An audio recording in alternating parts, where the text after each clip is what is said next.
നമ്മുടെ കരങ്ങൾ ഉയർത്തി ദൈവത്തെ സ്തുതിക്കാം. ഹല്ലേലൂയ. അനുഗ്രഹീതമായിരിക്കുന്ന ഈ രാത്രി ഓർത്ത് ദൈവത്തെ സ്തുതിക്കുകയാണ്, സ്തോത്രം ചെയ്യുകയാണ്. രാവിലെ പ്രാർത്ഥിച്ചാരംഭിച്ച പരസ്യയോഗ ശുശ്രൂഷയുടെ സമാപനമായിട്ട് ഈ പ്രദേശത്തിൽ കടന്നു വന്ന് നിങ്ങളെ കാണുവാനും നിങ്ങൾക്ക് വേണ്ടി പ്രാർത്ഥിക്കുവാനും ഒക്കെ ദൈവം തരുന്ന വിലയേറിയ കൃപകളെ ഓർത്ത് ദൈവത്തെ സ്തുതിക്കുകയാണ്, സ്തോത്രം ചെയ്യുകയാണ്. വളരെ ചുരുങ്ങിയ നിമിഷങ്ങൾ മാത്രമാണ് നിങ്ങളുടെ മുന്നിൽ സന്ദേശവുമായിട്ട് നിൽക്കുന്നത്. ഇതിനുശേഷമായിട്ട് ഇവിടെ വിശുദ്ധ വേദപുസ്തകത്തെ കുറിച്ചുള്ള ഒരു ഫിലിം പ്രദർശനമുള്ളത് കൊണ്ട് വളരെ ലഘുവായിട്ടുള്ളൊരു സന്ദേശം നിങ്ങളുടെ മുന്നിലേക്ക് ആനയിക്കുവാൻ ഞാൻ ആഗ്രഹിക്കുകയാണ്. വിശുദ്ധ വേദപുസ്തകത്തിൽ ധാരാളം കഥാപാത്രങ്ങളുണ്ട്. അതിൽ ഒരു വ്യക്തിയാണ് സക്കായി എന്ന് പറയുന്ന വ്യക്തി. സക്കായിയെ കുറിച്ച് നമുക്കെല്ലാവർക്കും അറിയാം. യേശു നടന്നു പോകുന്ന വഴിയിൽ യേശുവിനെ കാണുവാൻ വേണ്ടി ബന്ധപ്പെട്ടു വന്ന ഒരു മനുഷ്യൻ. സക്കായി ചുങ്കക്കാരനായിരുന്നു. ചുങ്കക്കാരൻ സക്കായിക്ക് യേശു എങ്ങനെയുള്ള മനുഷ്യനെന്ന് കാണുവാൻ ഒരാഗ്രഹം. അതിന് പ്രധാന കാരണമെന്ന് പറയുന്നത് യേശു അതുവരെയും കേട്ട അറിവനുസരിച്ച് സക്കായി ചിന്തിച്ച ഏറ്റവും വലിയൊരു മനുഷ്യനായിട്ട് യേശുവിനെ കണ്ടിരുന്നു. ഒരുപക്ഷെങ്കിൽ യേശു ചെയ്ത അത്ഭുതങ്ങൾ സക്കായി ശ്രദ്ധിച്ചിരിക്കാൻ സാധ്യതയുണ്ട്. മറ്റൊന്ന്, യേശു യാത്ര ചെയ്യുമ്പോൾ ഇത്രയധികം പുരുഷാരം യേശുവിനെ അനുഗമിക്കുന്നത് കൊണ്ട് യേശു ഒരു ശ്രേഷ്ഠതയുള്ള മനുഷ്യനായിട്ട് സക്കായി കാണുകയും മനസ്സിലാക്കുകയും ചെയ്തിട്ടുണ്ട്. ആ സക്കായിയുടെ ഗ്രാമത്തിൽ കൂടി യേശു കടന്നു പോകുമ്പോൾ യേശു എങ്ങനെയുള്ള മനുഷ്യനെന്ന് കാണുവാൻ സക്കായിക്കൊരാഗ്രഹം. ഈ സക്കായിയെ കുറിച്ച് ചില വിശദീകരണങ്ങൾ തരുവാൻ ആഗ്രഹിക്കുകയാണ്. ബൈബിൾ തരുന്ന വിശദീകരണങ്ങൾ. ഒന്ന്, ഇവൻ വളർച്ചയിൽ കുറുകിയ മനുഷ്യനാണ്. പൊക്കം കുറഞ്ഞ, പ്രായത്തിനനുസരിച്ച് വളർച്ചയെത്താത്ത ഒരു കുള്ളനായ മനുഷ്യനാണ്. ഈ പൊക്കം കുറഞ്ഞ മനുഷ്യരെ കുറിച്ച് നമ്മൾ ധാരാളം പേരെ കാണാറുണ്ട്. അവർ ജനിക്കുമ്പോൾ ഒരു സാധാരണ കുഞ്ഞായിട്ടാണ് അവർ ജനിക്കുന്നത്. എന്നാൽ ചില മാസങ്ങളും വർഷങ്ങളൊക്കെ കഴിയുമ്പോൾ അവന്റെ വളർച്ച കാണാതെ വരുമ്പോൾ അവന്റെ മാതാപിതാക്കൾക്ക് അവനെ കുറിച്ചൊരു വേദന ഉണ്ടാകും. സമൂഹത്തിൽ ആ വളർച്ച കുറഞ്ഞ ആ മനുഷ്യനെ കുറിച്ച് കുടുംബത്തിനകത്തൊരു വേദനയുടെ അന്തരീക്ഷം ഉണ്ടാകാം. സക്കായി താൻ കളിച്ചു വളരുന്ന കാലഘട്ടത്തിൽ തന്റെ കൂട്ടുകുട്ടികളോടൊക്കെ കളിക്കുകയൊക്കെ ചെയ്യും. എല്ലാവരും ശ്രദ്ധിക്കണമേ. കളിക്കുകയൊക്കെ ചെയ്യുമ്പോൾ സക്കായിക്ക് വലിയ പ്രശ്നങ്ങളൊന്നും. പക്ഷെ അവൻ വളരാൻ തുടങ്ങിയപ്പോൾ, കൂടെയുള്ളവർ വളർന്നതിനൊപ്പം അവന് വളരാൻ കഴിയാതെ വരുമ്പോൾ ഒരു മാനസിക പ്രശ്നങ്ങളൊക്കെ ഉണ്ടാകും. അവന്റെ ശാരീരിക പ്രത്യേകത കൊണ്ട് സമൂഹത്തിൽ അവൻ ഉൾവലിഞ്ഞ വ്യക്തിയാണ്. മറ്റ് കാര്യങ്ങളുടെ ഇടയിലേക്ക് മുന്നിലോട്ട് പോകാതെ മാറി നിൽക്കാൻ ശ്രമിക്കുന്ന ഒരു വ്യക്തി. അടുത്ത സക്കായിയെ കുറിച്ച് ബൈബിൾ തരുന്ന ഒരു വിശദീകരണം, ഇവൻ ചുങ്കക്കാരനായിരുന്നു എന്നാണ്. ചുങ്കക്കാരൻ എന്ന് പറഞ്ഞാൽ അതിന്റെ അർത്ഥം ആ കാലഘട്ടത്തിൽ റോമൻ സാമ്രാജ്യമാണ് യെരുശലേമിലെ ഭരിക്കുന്നത്. യഹൂദന്മാരെ സംബന്ധിച്ച് വിജാത്യരുമായി അവർക്ക് ഏതൊരു ബന്ധവുമില്ല, കൊടുക്കലോ വാങ്ങലോ ഇല്ല. അങ്ങനെ വന്നപ്പോൾ കരം പിരിക്കുന്നതിന് വേണ്ടി റോമർ കണ്ടെത്തിയ ഒരു ഗ്രൂപ്പാണ് ചുങ്കക്കാരെന്ന് പറയുന്നത്.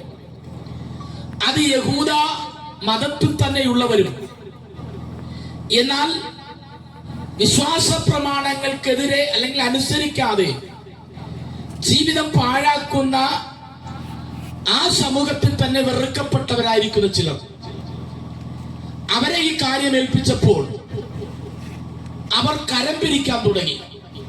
ഒന്ന്, അവൻ ജന്മന വളർച്ച കുറഞ്ഞവനായതുകൊണ്ട് മാനസികമായിട്ടവൻ ഒരു ഉൾവലിഞ്ഞ സ്വഭാവമുള്ളവനായിരുന്നു. രണ്ടാമത്, ഇവൻ ചുങ്കക്കാരനായിരുന്നു. ചുങ്കക്കാരന്റെ പ്രത്യേകത, റോമൻ സർക്കാർ 2 രൂപ പിരിക്കാൻ പറഞ്ഞാൽ അവർ 4 രൂപ പിരിക്കും. ഇരട്ടി ഭാരം ജനത്തിന്റെ മേൽ അടിച്ചേൽപ്പിക്കുന്നവനാണ്. അങ്ങനെ വരുമ്പോൾ ജനത്തിന്റെ സംസാരം എങ്ങനെയായിരിക്കും? ഇവൻ ശപിക്കപ്പെട്ടവനാണ്. കാരണം ജനത്തെ ദ്രോഹിക്കുകയും ജനത്തെ അമിതഭാരം ഉൾപ്പെടുത്തി അമിതമായിട്ട് അവരെ ചൂഷണം ചെയ്യുന്നത് കൊണ്ട് ജനം അവനെ പ്രാകുവാനിടയായിത്തീരും. ചിലപ്പോൾ ചില ആൾക്കാരൊക്കെ പറയും, ഇവന് പൊക്കം കൂടി ഉണ്ടായിരുന്നെങ്കിൽ ഇവൻ ഈ ഭൂമിയെ ഇട്ടിരിക്കത്തില്ല. അങ്ങനെ പ്രാഗി ശപിക്കുന്ന ഒരു ശാപത്തിനുടമയായിരുന്നു സക്കായി. അവന്റെ വീട്ടിന്റെ അടുക്കലെത്തുമ്പോൾ എല്ലാവരും വഴിമാറിപ്പോകുമായിരുന്നു. അവന്റെ വീട്ടിൽ പോകാൻ ആരും ഇതിൽ ഇഷ്ടപ്പെടത്തില്ല. കാരണം എല്ലാവരെയും ദ്രോഹിക്കുന്ന, എല്ലാവരെയും ശപിക്കുന്ന, എല്ലാവരെയും വേദനിപ്പിക്കുന്ന, ആർക്കും ഇഷ്ടമില്ലാത്ത ഒരു കഥാപാത്രമായിരുന്നു സക്കായി. ഈ സക്കായി എല്ലാവരാലും വെറുക്കപ്പെടുകയാണ്, എല്ലാവരാലും ഒറ്റപ്പെടുകയാണ്, ആർക്കും വേണ്ടാത്തവനായി മാറ്റപ്പെട്ടിരിക്കുന്ന സക്കായി. ഇന്ന് ഞാനിത് പറയുമ്പോൾ നിങ്ങളുടെ വീട്ടിലോ നിങ്ങളുടെ അടുക്കലോ ഇതുപോലൊരു വ്യക്തി കാണാം, ആർക്കും വേണ്ടാതെ, ആരും സഹകരിക്കാതെ മാറ്റി നിർത്തപ്പെട്ടിരിക്കുന്ന ആരെങ്കിലും എന്റെ പ്രസംഗം കേൾക്കുകയാണെങ്കിൽ ഈ പ്രസംഗത്തിന്റെ സമാപ്തി നിങ്ങളുടെ വിടുതലായി തീരട്ടെ എന്ന് ഞാൻ പ്രാർത്ഥിക്കുകയാണ്. ഈ സക്കായി യേശുവിനെ കുറിച്ച് കേട്ടു. താൻ ശപിക്കപ്പെട്ടവനാണ്, താൻ സമൂഹത്തിൽ ഏറ്റവും വെറുക്കപ്പെട്ടവനാണ്. പക്ഷേ വാതോരാതെ വാഴ്ത്തിപ്പാടുന്ന നന്മയുടെ ഒരു നാമത്തെ കുറിച്ച് കേട്ടു. 5 അപ്പം കൊണ്ട് 5000 പേരെ പോഷിപ്പിച്ചവൻ, കുരുടനെ സൗഖ്യമാക്കിയവൻ, അവൻ രക്തക്കാരി സൗഖ്യമാക്കിയവൻ, മരിച്ചവരെ ഉയർപ്പിച്ചു. വാക്കുകൾ കേൾക്കുന്നത് മുഴുവനും നല്ല കാര്യങ്ങൾ മാത്രമാണ്. പക്ഷേ സക്കായി ഇതുവരെ തന്നെ കുറിച്ച് എല്ലാവരും പറയുന്നത് കേട്ടത് വളരെ മോശമായത്. ശപിക്കപ്പെട്ടവൻ, ദുഷ്ടൻ, അല്ലെങ്കിൽ ക്രൂരൻ എന്നൊക്കെ വിളിച്ചു പറയുമ്പോൾ സക്കായി യേശുവിനെ കുറിച്ച് കേട്ടത് നല്ല വാക്കുകൾ മാത്രമാണ്. അപ്പോൾ അവൻ ചിന്തിച്ചു, യേശു എങ്ങനെയുള്ള മനുഷ്യനെന്ന് എനിക്കൊന്ന് കാണണം. അപ്പോൾ താൻ ശപിക്കപ്പെട്ടവനാണ്, താൻ വേദന അറിയപ്പെട്ടവനാണ്, ആരാലും വെറുക്കപ്പെട്ടവനാണ്. പക്ഷേ യേശുവിനെ കുറിച്ച് കേട്ടപ്പോൾ, യേശുവിന്റെ മഹത്വത്തെ കുറിച്ച് കേട്ടപ്പോൾ സക്കായിക്കൊരു ആഗ്രഹം, എനിക്ക് യേശുവിനെ കാണാം. സക്കായി ഓടി യേശു വരുന്ന വഴിയരികിൽ നിന്ന്. പക്ഷേ പുരുഷാരം നിരനിരയായി നിൽക്കുന്നത് കൊണ്ട്, പൊക്കം കുറവായതുകൊണ്ട് അവൻ യേശുവിനെ കാണാൻ കഴിഞ്ഞില്ല. യേശുവിനെ കാണാൻ കഴിയാത്തത് കൊണ്ട് അവൻ നിരാശപ്പെട്ടു. അടുത്തു പറയുന്നത് അവൻ മുന്നോട്ട് ഓടിയെന്ന. നിങ്ങള് ഭാവനയിൽ ഒന്ന് ചിന്തിച്ചു കൊള്ളണം. പൊക്കം കുറഞ്ഞ ചെറിയ കാലുകൾ വെച്ചുള്ള അവന്റെ ഓട്ടം, ഒരു ഓട്ടക്കാരനെ തോൽപ്പിക്കാൻ അവന് കഴിയത്തില്ല, ആരുടെ മുന്നിൽ ഓടിപ്പോകാൻ കഴിയത്തില്ല. പക്ഷേ അവന് യേശുവിനെ കാണുവാൻ തക്കവണ്ണം ഓടുവാൻ അവന് കഴിയും. ഇന്ന് രാത്രി ആരുടെ മുമ്പിൽ നിനക്ക് വിജയിപ്പാൻ കഴിയത്തില്ലെങ്കിലും, ആരുടെ മുന്നിലും കയറി ചെല്ലുവാൻ കഴിയത്തില്ലെങ്കിലും, യേശുവിനെ കാണുവാൻ തക്കവണ്ണം നിനക്ക് കഴിയുമെങ്കിൽ ഇന്ന് രാത്രി ഒരു വിടുതലുണ്ട്. അവൻ ഓടി. അടുത്തുള്ള വായിക്കുന്നത്, അവനൊരു കാട്ടത്തി മരത്തിന്റെ മുകളിൽ കയറി. ഞാൻ ആ മരത്തിൽ കയറുന്ന കാഴ്ച ഭാവനയിൽ ഒന്ന് കണ്ടു നോക്കി. നിങ്ങൾ ശ്രദ്ധിക്കൂ, ഞാനൊക്കെ ആണെങ്കിൽ മരത്തിൽ കയറുകയാണെങ്കിൽ വലിയ പ്രയാസമൊന്നുമില്ല. നീളമുള്ള കൈയും നീളമുള്ള കാലും കൊണ്ട് കൊമ്പുകളിലൊക്കെ പിടിച്ചു കയറി പോകാൻ കഴിയും. പക്ഷെ നീളം കുറഞ്ഞ കൊച്ചു കൈ കൊണ്ട് ഒരു കാട്ടത്തിയിൽ മുറുകെ പിടിച്ച് അവൻ എങ്ങനെ കയറിയെന്ന് എനിക്കറിയത്തില്ല. പക്ഷേ യേശുവിനെ കാണാൻ വേണ്ടി എന്തു ബന്ധപ്പാട് സഹിക്കുവാനും അവൻ തയ്യാറായിരുന്നു. അവൻ ബന്ധപ്പെട്ട ആ കാഴ്ച നിങ്ങൾ ചിന്തിക്കണം. സാധാരണ ആരോഗ്യമുള്ള ഒരു മനുഷ്യൻ ഒരു മരത്തിൽ കയറുന്നത് പോലെയല്ല, വളരെ വളരെ പ്രയാസപ്പെട്ട് കാട്ടത്തി കാട്ടത്തിയുടെ മുകളിൽ അവൻ കയറി.